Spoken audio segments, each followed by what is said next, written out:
Brittany Matthews was walking along the destroyed shoreline when she saw it. A sailboat wedged between the rocks, abandoned, damaged, with a name painted on the hull that made her heart stop. Second Chance. She almost kept walking, almost ignored it like she'd ignored the dozens of other wrecked boats littering Lake Michigan after the catastrophic flood that had destroyed her entire life 6 months earlier. But something pulled her toward it, something she couldn't explain, a feeling in her chest, tight, urgent, desperate, like the boat was calling to her, like it had been waiting for her. The September 2024 flood had taken everything. Her house, swept away in a single night of unprecedented rain. Her savings, gone. The photos of her children's father who died in Afghanistan, lost forever. The quilt her grandmother had made, disappeared into the water along with every other piece of her carefully constructed life as a single mother. She and her 2 kids, Emma 8 and Lucas 6, survived, but barely. And sometimes walking the beach at dawn while they slept in the cramped FEMA trailer, Brittany wondered if survival was enough, if just existing was the same as living. The flood had destroyed half of Kenosha, Wisconsin, thousands of homes underwater, entire neighborhoods gone, lives shattered, families broken. Brittany was trying to rebuild, working at a grocery store, going through the motions, doing what the crisis counselors said, but inside she was drowning, still underwater, still suffocating under the weight of losses no one could see. The wedding ring she'd sold years ago to pay for Emma's asthma medication, lost in the flood before she could ever buy it back. The journal where she'd written letters to her husband, pouring out her heart to a man who would never read them, gone. The pieces of herself that made her more than just single mother or flood survivor, erased. So every morning she walked the beach, looking for something, anything, some sign that the person she used to be still existed somewhere beneath the ruins. And that morning in March 2025, she found it, the sailboat. Second Chance. Her hands were shaking as she climbed over the rocks toward it. This wasn't logical, this wasn't smart. This was just a wrecked boat like hundreds of others. But it didn't feel like just a boat. It felt like fate. She pushed open the hatch, her heart pounding so hard she could hear it in her ears, stepped down into the cabin, and froze. Because this wasn't an abandoned wreck. This was someone's home. Someone had lived here, recently. The coffee mug in the sink still had dried residue. The book on the navigation table, Advanced Celestial Navigation, was bookmarked 3/4 through. A jacket hung on a hook with Chicago Yacht Club embroidered on the chest. But it was the envelope on the table that made Brittany's breath catch. Yellowed, old, secured under a glass paperweight like it was the most precious thing in the world, and written on the front in shaking handwriting, "To whoever finds this boat, please read the letter inside. It will explain everything, and please, if you have the courage, finish what I started." Brittany's hands trembled as she picked it up. She shouldn't be here, shouldn't touch this, should call authorities. But she opened it anyway, because something told her this letter was meant for her, that she was supposed to find this boat, that this moment, right here, right now, was why she'd survived the flood. The letter inside was handwritten, dated September 15th, 2024, the exact date of the flood that destroyed her life. "My name is James Whitmore. If you're reading this, then I'm dead. The storm took me, just like I knew it would. I'm 68 years old. I've been living on this sailboat for 30 years, searching for something I lost in 1994. My daughter, Sarah, she was 6 years old. We were sailing when a storm hit. The boat capsized. I survived. She didn't. They never found her body. She disappeared into Lake Michigan, and I spent 30 years searching every inch of these waters trying to bring her home. I know where she is now. The coordinates are on the chart, circle drawn in red. But I'm dying. The cancer won. And this storm, I won't survive it. So I'm asking you, stranger, please find my daughter, bring her home, let her rest. Let me rest. A parent never stops searching, never stops hoping. If you have children, you understand. The diving equipment is in the storage locker. Everything you need is here. Please finish what I started. Bring Sarah home." Brittany read the letter 3 times, tears streaming down her face, because she understood. God did she understand? If Emma or Lucas were lost, if they disappeared into water and she'd spent 30 years not knowing where they were, she'd search forever too. She'd never stop, never give up, never rest.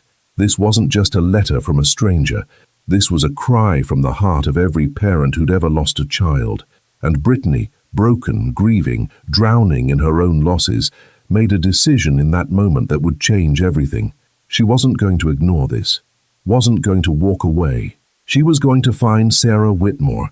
She was going to bring that little girl home, not because she had to, but because somewhere in the ruins of her own shattered life, this gave her something she'd lost in the flood, a purpose, a mission, a reason to keep fighting.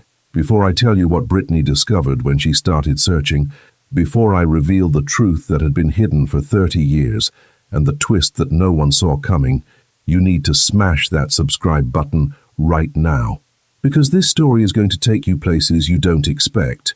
And by the end, you'll understand why sometimes the things we're searching for aren't what we think they are. Comment below. If you found a letter like this, would you risk everything to help a stranger? Or would you walk away? Because Brittany risked everything. And what she found wasn't just Sarah Whitmore. It was the truth about love, loss, and what it really means to get a second chance. She took the letter, folded the navigation chart, locked the sailboat back up and went to find help.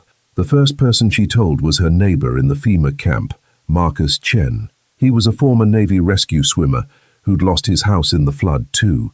They'd become friends during the long nights when sleep wouldn't come and grief was too heavy to carry alone. Marcus read the letter twice, looked at the chart, looked at Brittany like she was crazy. You want to mount a deep-water recovery operation for someone who's been missing for 30 years, based on a letter from a dead man you never met? Yes. Do you know how dangerous that is? How expensive? How unlikely we are to find anything after 3 decades underwater? Yes. And you still want to do it? Brittany thought about Emma and Lucas sleeping in the tiny FEMA trailer, about how she'd do anything, to protect them, to save them, to bring them home if they were lost.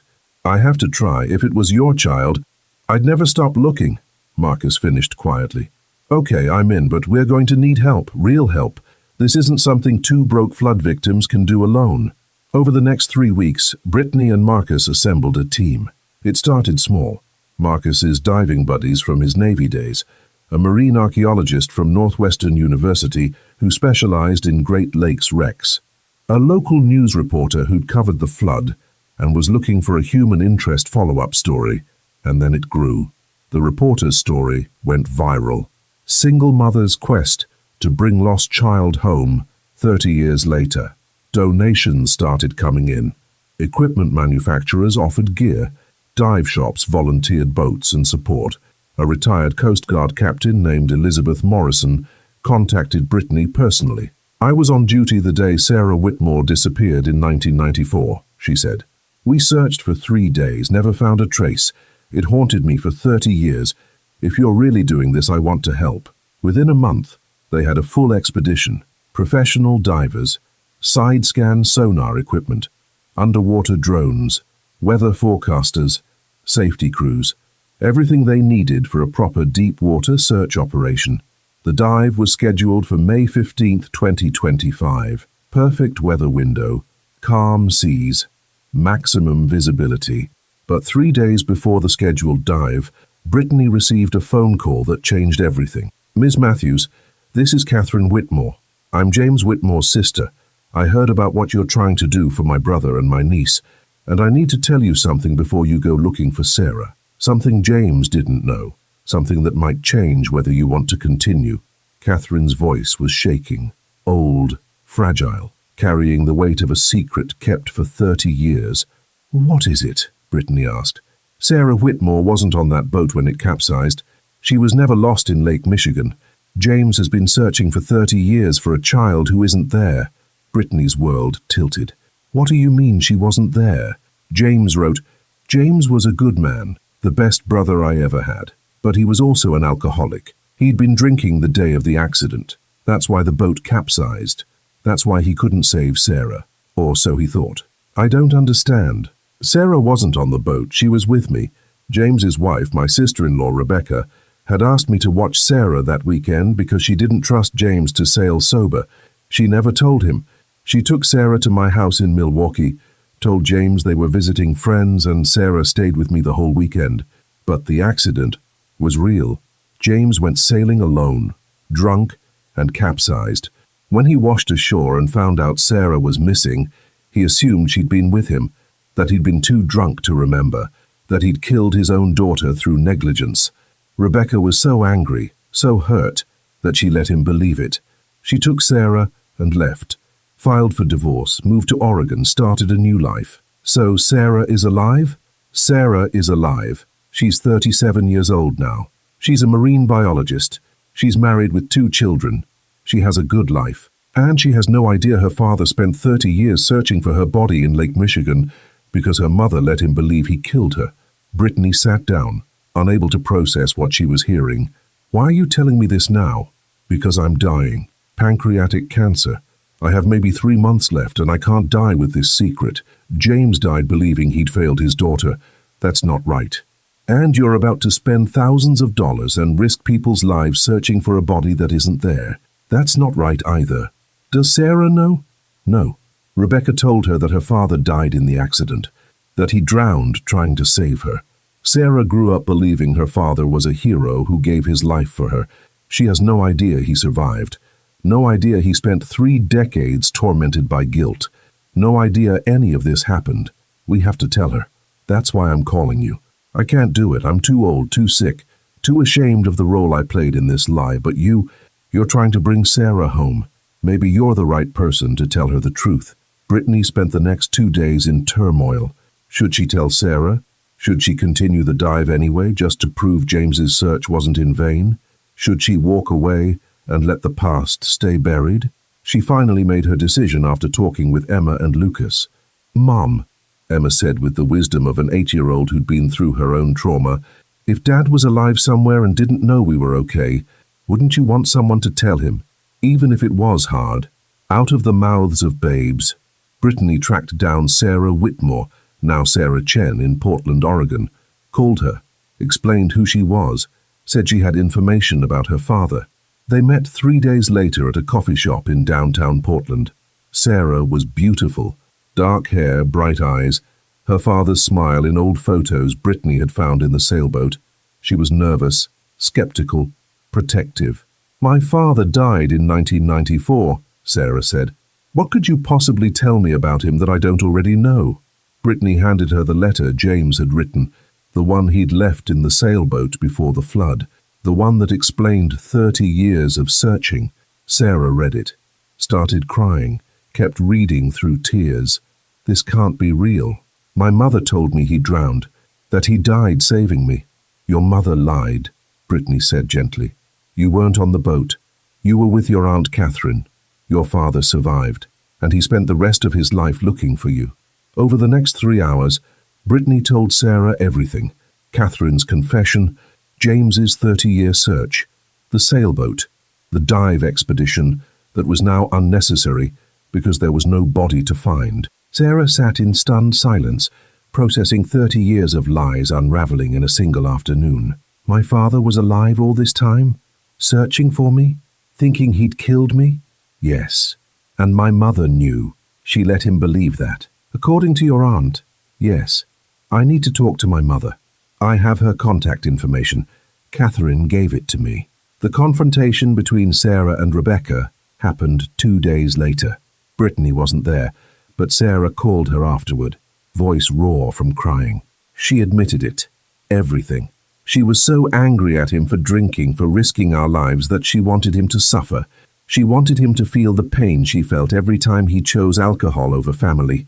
So she let him think I was dead, let him search, let him torture himself. I'm so sorry. She said she planned to tell him eventually, after he got sober, after he proved he'd changed. But he never did. He just kept drinking and searching, and years turned into decades. And then it was too late to admit what she'd done. What are you going to do? I don't know. I don't know how to process this.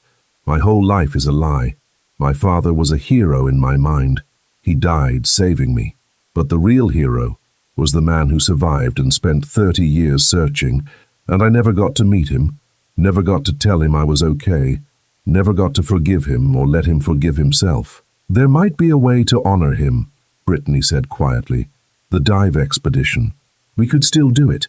Not to find your body, but to document your father's search, to map where he looked, to create a memorial, to show the world that a father's love never dies. Sarah was quiet for a long moment. Then, I want to be there. I want to dive to those coordinates. I want to see where my father thought I was. I want to understand what he went through. You're a marine biologist. You have diving certification? I've been diving since I was 18. It's how I feel close to water, to the place I thought my father died. I realize now I was always trying to connect with him. I just didn't know he was still alive, trying to connect with me. The dive happened on June 1st, 2025. Perfect conditions, calm seas, clear skies. A memorial rather than a recovery.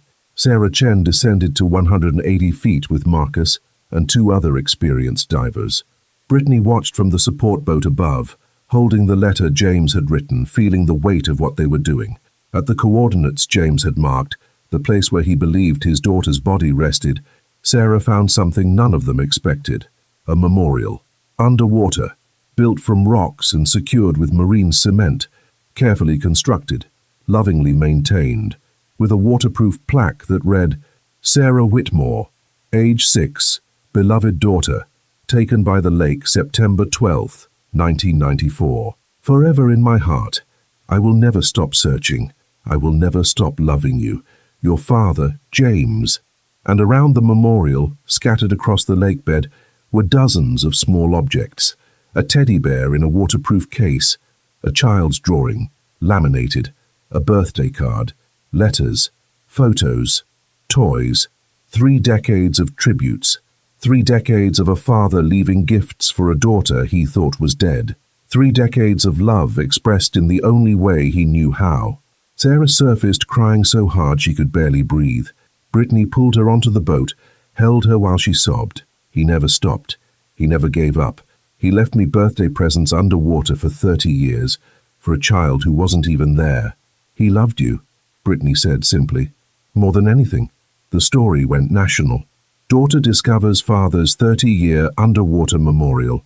The video footage of the dive, the memorial, Sarah's emotional discovery. It touched millions. But what happened next touched Brittany most personally. Sarah established a foundation in her father's name, the James Whitmore Second Chance Foundation. Its mission? To help single parents rebuild after disasters, to provide support, resources, and hope to people like Brittany who'd lost everything but kept fighting. The foundation's first grant? $50,000 to Brittany Matthews for a down payment on a house, for her kids' college fund, for a genuine second chance. You gave me my father back, Sarah told Brittany at the check presentation. You found his letter, you told me the truth.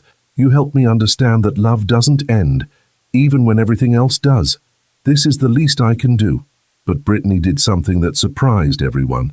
She accepted half the money, $25,000 for her family's needs. The other $25,000 she donated back to the foundation to help other single mothers. Your father taught me something, Brittany explained. It's not about what we've lost. It's about what we're still fighting for. I have Emma and Lucas, I have hope, I have a second chance. Other mothers need that too. 3 years later, Brittany stood on the deck of the sailboat, Second Chance, now fully restored and used by the Foundation for Youth Sailing Programs. Emma was 11, Lucas was 9, and both were learning to sail. Sarah Chen visited often, bringing her own children to meet the woman who'd reunited her with her father's memory. The underwater memorial had become a popular dive site, with people leaving flowers and notes and tokens of love for lost family members. And Brittany still walked the beach every morning. But now she wasn't searching for what she'd lost. She was appreciating what she'd found, a purpose, a mission, a family that extended beyond blood to include everyone touched by James Whitmore's story. The catastrophe of 2024 had taken everything from her. The sailboat had given her something back, not material wealth but meaning, not answers but peace, not the past but a future.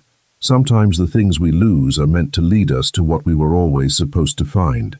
Brittany Matthews found an abandoned sailboat after a disaster. Inside was a letter from a grieving father, a 30-year mystery, and a truth no one expected. What was inside didn't give her back what she'd lost, but it gave her something better, a reason to keep going, a purpose beyond survival, a second chance at life. That's what made the discovery life-changing. Not treasure or answers or easy resolution, but the understanding that love, true love, never stops, never quits, never gives up. James Whitmore searched for 30 years for a daughter who was never lost, and in doing so, he taught everyone who heard his story what it means to love without condition, to hope without guarantee, to keep searching even when all seems lost. Brittany carried that lesson forward, used it to rebuild her life, used it to help others rebuild theirs, used it to transform catastrophe into meaning. The sailboat was just wood and fiberglass, but the letter inside, that was something precious. That was something worth finding, a reminder that we're all searching for something, and sometimes what we find isn't what we're looking for, but it's exactly what we need. And 50,000 characters complete. 5 years after finding the sailboat, Brittany stood at the James Whitmore Memorial Dive Site with a group of 20 single mothers who'd received foundation grants. They were there for the annual remembrance ceremony, a tradition that had grown from a small gathering into a major event attracting hundreds. Sarah Chen spoke first, her voice carried across the water by speakers mounted on boats anchored in a circle around the memorial site below. My father spent 30 years searching for me in the wrong place. He was looking in the water when I was safe on land. He was diving to depths of 180 feet when I was living a normal life in Oregon. He was leaving birthday presents on a lake bed when I was blowing out candles at parties he never knew about. But was his search wasted? Was his love misplaced? Was his dedication meaningless because the object of it was never where he thought? Sarah paused, looked at Brittany, smiled through tears. I used to think so. When I first learned the truth, I was angry. Angry at my mother for lying. Angry at my aunt for keeping silent. Angry at my father for drinking, for causing the accident that started this whole tragedy. Angry at myself for not knowing, for not searching for him, for living my life in ignorance while he suffered. But Brittany taught me something. She taught me that my father's search wasn't about finding me. It was about love, about never giving up, about dedicating yourself to something bigger than your own comfort, your own convenience, your own understanding of what's possible. He searched for 30 years not because he was foolish, but because he was faithful, faithful to love, faithful to hope, faithful to the bond between parent and child that doesn't break just because bodies separate. And that faithfulness, that dedication, that's what this memorial represents. Not a mistake, not a waste, but a testament, a reminder, a beacon calling us all to love that fiercely, to hope that strongly, to never give up on the people we cherish. The crowd was silent except for the sound of waves lapping against boat hulls and quiet crying from multiple people. Then Sarah continued, "Today we're not just remembering my father, we're honoring every parent who's ever searched for a lost child, every person who's ever refused to give up hope, every survivor who's ever walked through catastrophe and come out the other side still believing in love." My father's story ended in a flood, but it also began something new. Through Brittany's courage in finding his letter and telling me the truth, we created this foundation. We've helped 847 single mothers rebuild after disasters. We've provided $12 million in grants. We've created a community of survivors who support each other. That's my father's real legacy, not the underwater memorial, though it's beautiful, not the 30-year search, though it's moving, but the ripple effect of one man's love inspiring thousands of people to keep hoping, keep fighting, keep believing that second chances are possible. Brittany stepped forward to speak next. Her hands were shaking. Public speaking still terrified her, but she had something important to say. "When I found that sailboat, I was lost. Not literally, I knew where I was. FEMA trailer, Lot 47, Kenosha Disaster Relief Camp. But emotionally, spiritually, I was completely lost. The flood had taken everything I owned. But worse than that, it had taken my sense of purpose. I was just surviving, getting up each day because Emma and Lucas needed me to, going through motions, existing but not living. James's letter changed that. It gave me something to fight for besides just survival. It gave me a mission, a purpose, a reason to engage with life again instead of just enduring it. And what I found when I followed that letter, when I tracked down Sarah, when I helped organize the dive, when I learned the truth about the 30-year search, wasn't what I expected. I thought I was looking for a lost child's remains. I found something better, a community, a family, a reason to believe that catastrophes don't just destroy, they also reveal what really matters. What really matters isn't the stuff we lost, the houses, the possessions, the material comfort.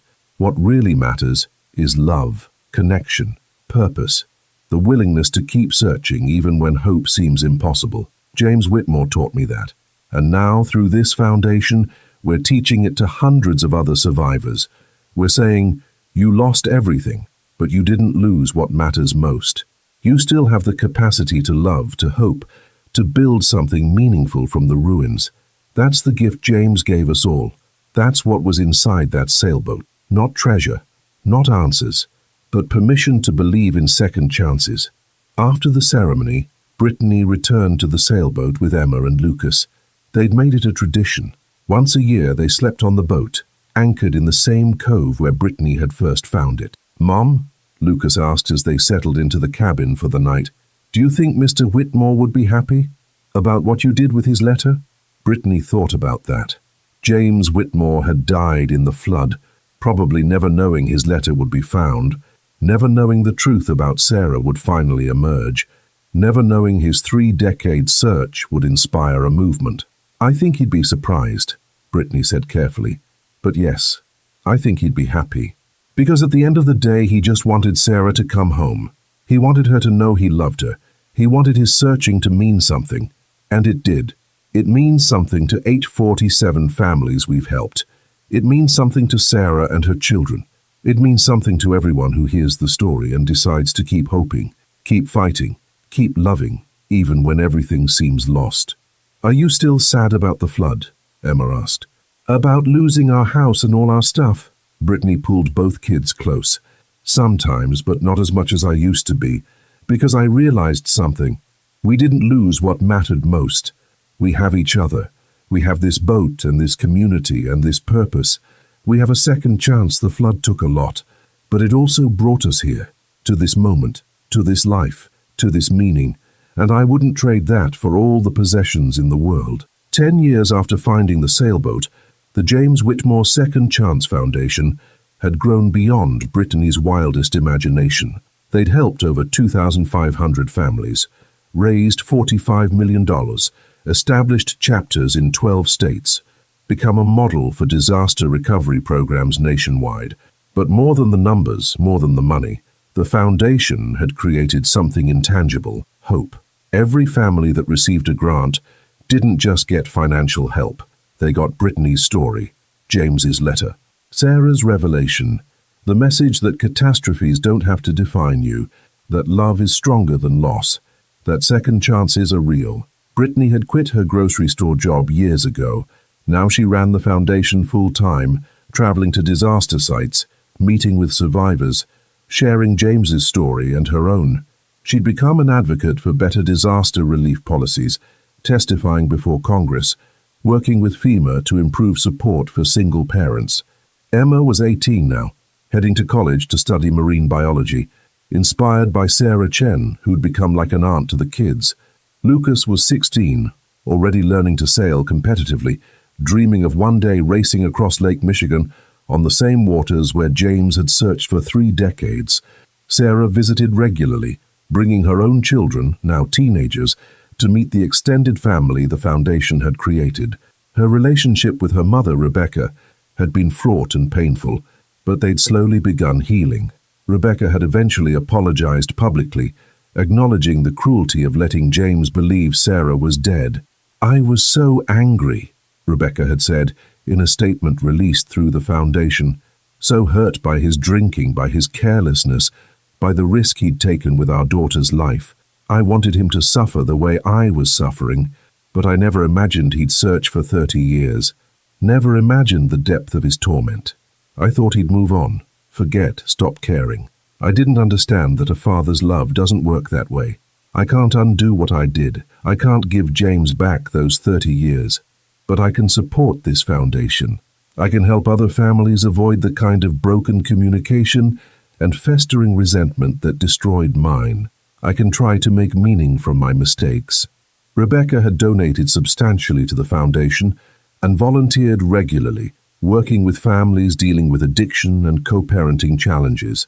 Her journey of redemption had become part of the foundation's story, proof that people can change, that mistakes don't have to be final, that healing is always possible. 15 years after finding the sailboat, Brittany received an unexpected letter. It was from a woman in Florida named Jennifer Morrison, who identified herself as James Whitmore's former colleague from the Chicago Yacht Club. "I heard about the foundation and the story of James's search," Jennifer wrote, "and I need to tell you something that might add another dimension to what you know. James and I were friends for many years before Sarah's accident. We sailed together, raced together, spent countless hours on the water. And he told me something once back in 1993, 1 year before the accident that changed everything. He said, 'Jennifer, I'm an alcoholic. I know it. I've known it for years, and I'm terrified that one day my drinking is going to hurt someone I love. I'm trying to quit, but I keep failing, and I'm afraid that by the time I finally get sober, it'll be too late. The damage will already be done. I tell you this because I want people to understand James knew he had a problem. He was fighting it. He was trying. The accident wasn't some careless moment by someone who didn't care. It was the nightmare scenario of someone who'd been battling his demons and losing. When the accident happened, and he thought Sarah was dead, it confirmed his worst fear, that his addiction would destroy what he loved most. That's why he searched for 30 years, not just to find Sarah's body, but to atone, to prove that even though he'd failed to protect her in life, he wouldn't abandon her in death. Understanding that doesn't excuse the drinking, doesn't excuse the risk, but it does explain the intensity of the search. The 3-decade dedication, the underwater memorial, the birthday presents left 180 feet down year after year. James wasn't just searching for Sarah. He was searching for redemption, for forgiveness, for proof that love could survive failure. Brittany read this letter during a foundation board meeting. When she finished, there wasn't a dry eye in the room. "This is what we need to add to our messaging," Sarah said quietly. "The full truth, not just the beautiful parts about love and dedication, but the hard parts about addiction, about failure, about how people hurt the ones they love and spend their whole lives trying to make it right. Because that's what survivors deal with. We don't just lose houses and possessions in disasters. We lose our sense of being good people. We make mistakes under pressure. We fail our children, our partners, ourselves. And then we have to figure out how to keep going anyway. My father's story isn't just about never giving up on love. It's about never giving up on yourself, about searching for redemption even when you think you don't deserve it, about believing that second chances apply to everyone, even people who've made terrible mistakes. The foundation evolved after that revelation. They added addiction recovery resources to their family support services, started support groups specifically for parents dealing with guilt and shame after disasters, created programs addressing the psychological weight of survival when you feel you failed. The work became more complex, more nuanced, more honest about the messy reality of human struggle. 20 years after finding the sailboat, Brittany was 52 years old. Emma was a marine biologist working with Sarah Chen's research team. Lucas was a professional sailor and youth sailing instructor working with the Foundation's programs. The sailboat Second Chance was still in use, now captained by various Foundation volunteers who took survivor families out on the water for healing excursions. And Brittany stood once again at the memorial dive site, this time for a very special ceremony. Sarah Chen was diving to the underwater memorial with her own daughter, now 18, the same age Sarah had been when she first started diving. 3 generations connected by water, by loss, by love, that transcended death and lies and 30 years of searching. When they surfaced, Sarah's daughter was crying. "I left him something," she said. "A letter, in a waterproof case, telling my grandfather I wish I'd known him, thanking him for teaching me through his story what it means to love without limits, promising I'll carry that forward."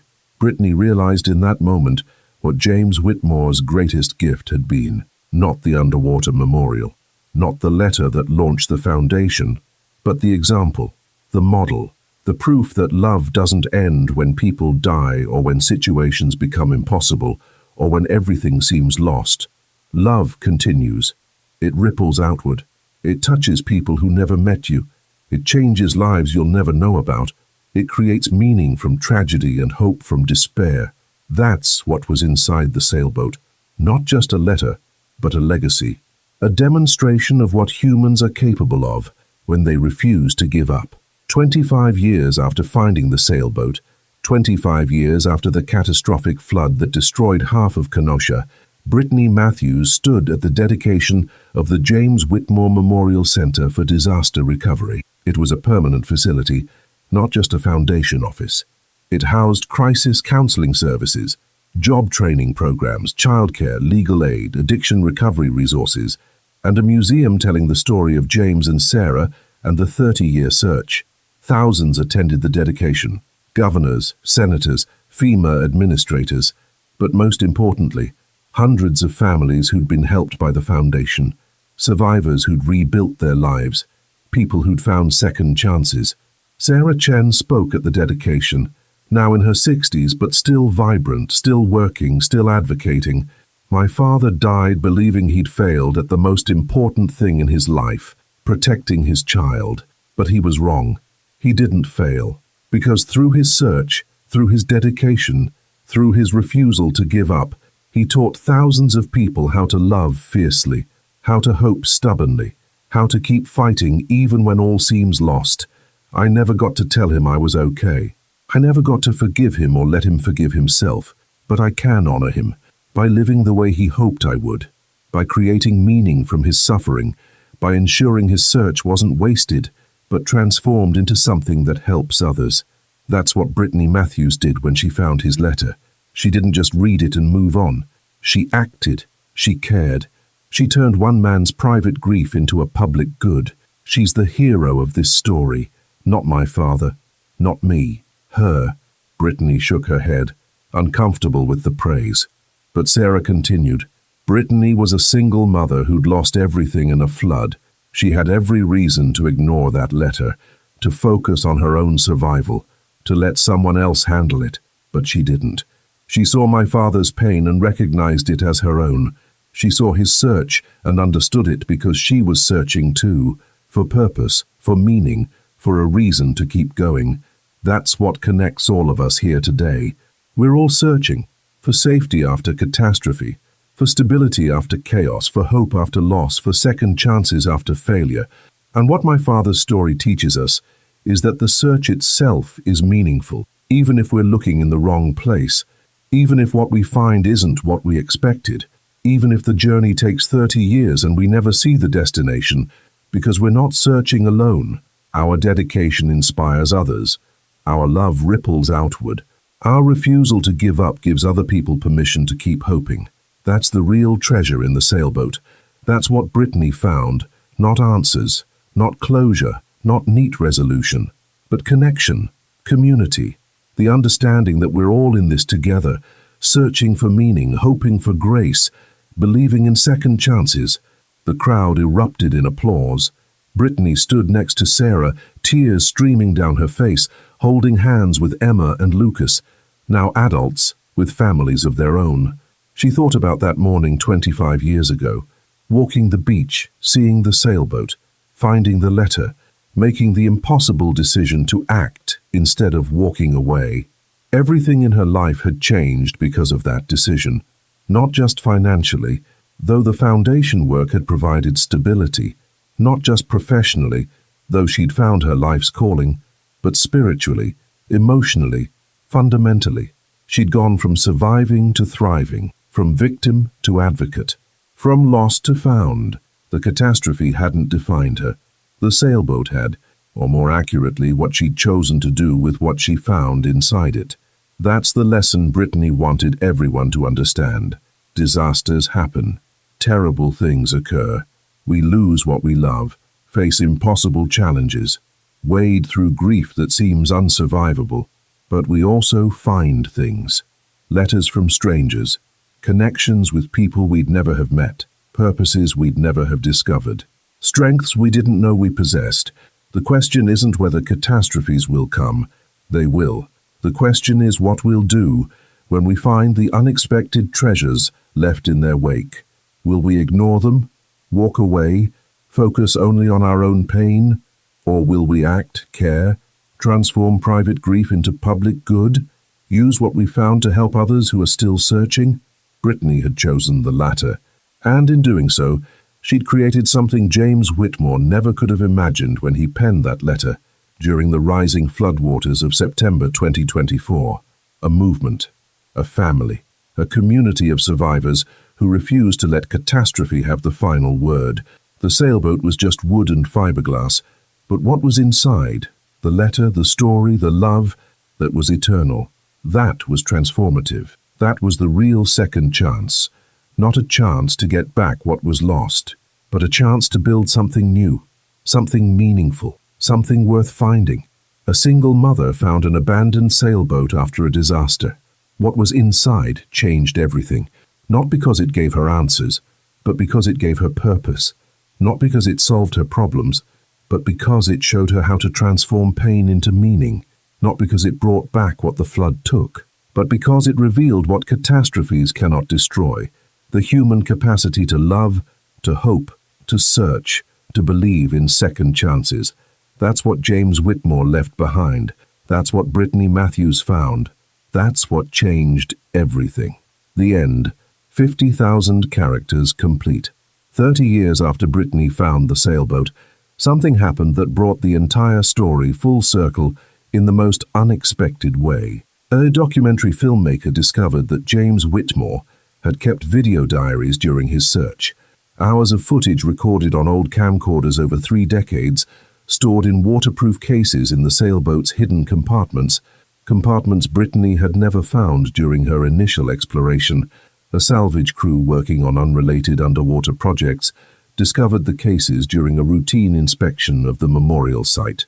When they brought the tapes to the surface and had them digitized, they found James himself, his voice, his face, his unfiltered thoughts recorded during thousands of dives over 30 years.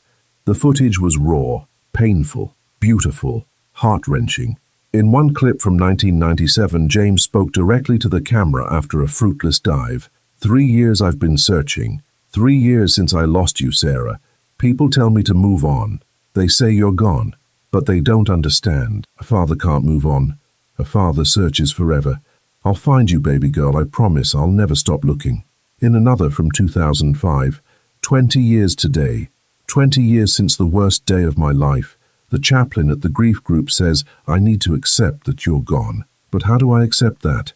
How do I stop searching when every cell in my body tells me to keep looking? You're out there somewhere, Sarah.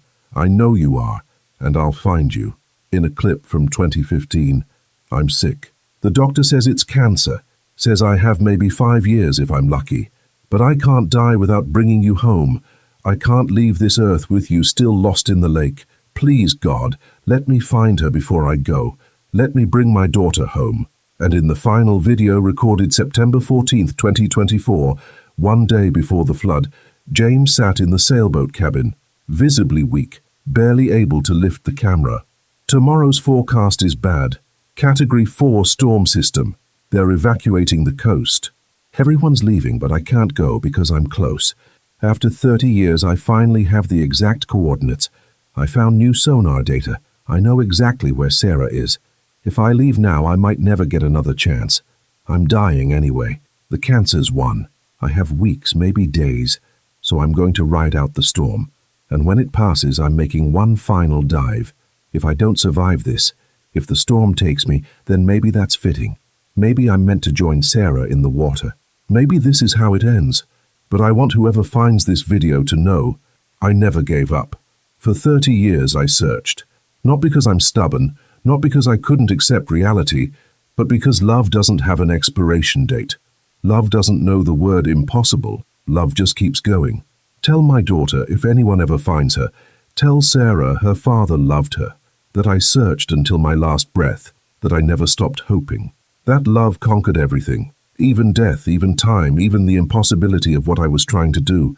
I love you, Sarah, forever and always. Your daddy. When this footage was made public, it went viral. Millions watched James's journey, saw his dedication, felt his pain, understood his love, and something remarkable happened. The video sparked a global conversation about parental love, about grief, about the impossibility of letting go when you've lost a child. Support groups formed. Online communities connected parents who'd lost children. Mental health professionals developed new approaches to complicated grief. The footage became a teaching tool in grief counseling programs worldwide, but the most profound impact was on Sarah herself. Watching her father's video diaries, hearing his voice, seeing his face, understanding the depth of his search, gave her something she thought she'd never have, a relationship with him. I never knew him in life, Sarah said in an interview after the footage was released. But through these videos, I know him now. I see his love.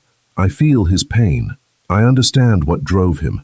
And even though we never got to meet after I was 6 years old, I have this, I have his words, I have his heart, I have proof that I was loved beyond measure. Sarah established a video archive project through the foundation. Parents who'd lost children could record their own messages, their own stories, their own love letters to kids who'd never see them. The archive preserved these testimonies, ensuring that love didn't die with the person expressing it. 35 years after finding the sailboat, Brittany Matthews died peacefully at age 82.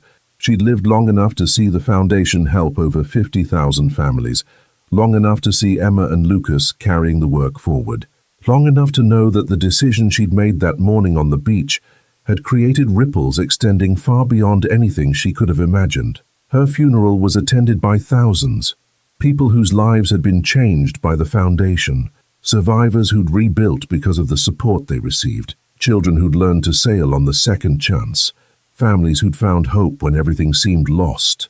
Emma and Lucas spoke at the service, sharing their mother's story not as a tale of perfect heroism, but as an honest journey of a flawed human who'd chosen to act when she could have walked away. Mom used to say she found the sailboat by accident, Emma said, that she was just walking the beach like any other morning, that there was nothing special about her, nothing predestined, nothing magical. But I think she was wrong. I think she found that sailboat because she was the right person, because she had the capacity to see someone else's pain even while drowning in her own, because she understood what it meant to search for something you've lost, because she was brave enough to care when caring was hard. That's not accident. That's character. That's the person she chose to be every single day. Lucas added, the sailboat didn't give Mom a second chance. Mom gave herself a second chance, by choosing to engage with James's letter instead of ignoring it, by choosing to help Sarah instead of focusing only on her own problems, by choosing to build something meaningful from catastrophe. We all have that choice. When disaster strikes, when we lose everything, when life seems impossible, we can give up or we can search for meaning. We can focus only on what's lost or we can look for what can be found. Mom taught us to choose the latter, always, every time. The foundation continues to this day, now run by the third generation, Emma's and Lucas's children, who never knew the original flood but understand the legacy it created. The underwater memorial has become one of the most visited dive sites in the Great Lakes. Thousands descend each year to see where James searched, to leave their own tributes, to honor a father's love that transcended logic and possibility. The sailboat's second chance is now in the Smithsonian Museum, preserved as a symbol of hope, resilience, and the human capacity to find meaning in catastrophe. And James Whitmore's letter, the one Brittany found that morning in March 2025, is displayed alongside the boat, its words still moving people to tears. Please find her, bring her home, let her rest, let me rest. He never found her body, but he found something more important, a legacy, a movement, a demonstration of love so fierce that it inspired generations. Sarah Chen is now in her 70s, still working as a marine biologist, still diving regularly, still connecting with her father through the water that both separated and united them.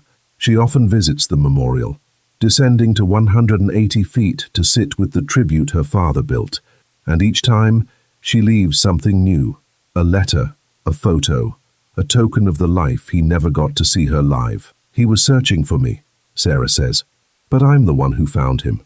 Through Brittany's courage in following his letter, through the foundation that honors his memory, through the videos that let me know him, through the underwater memorial that proves love doesn't end when bodies separate. I was never lost. But my father's search found me anyway, found all of us, showed us what it means to love without limits, to hope without guarantees, to search even when the odds are impossible. That's what was inside the sailboat.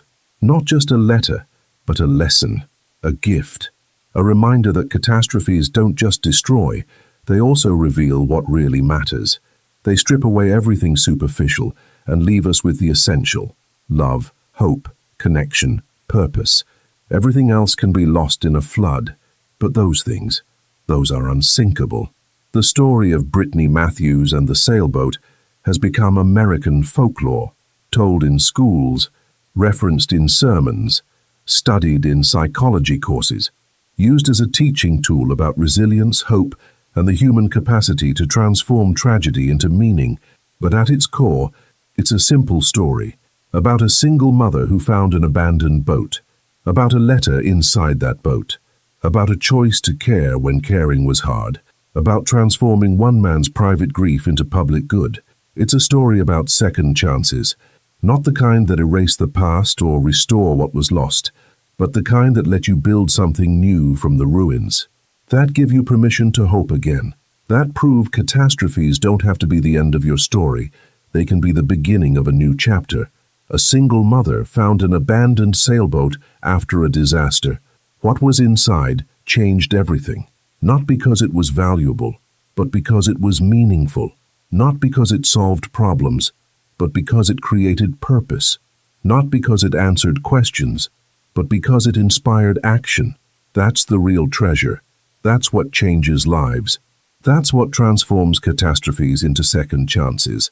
The ability to see someone else's pain and choose to care. The courage to act when walking away would be easier. The faith that meaning can emerge from tragedy if we're brave enough to search for it.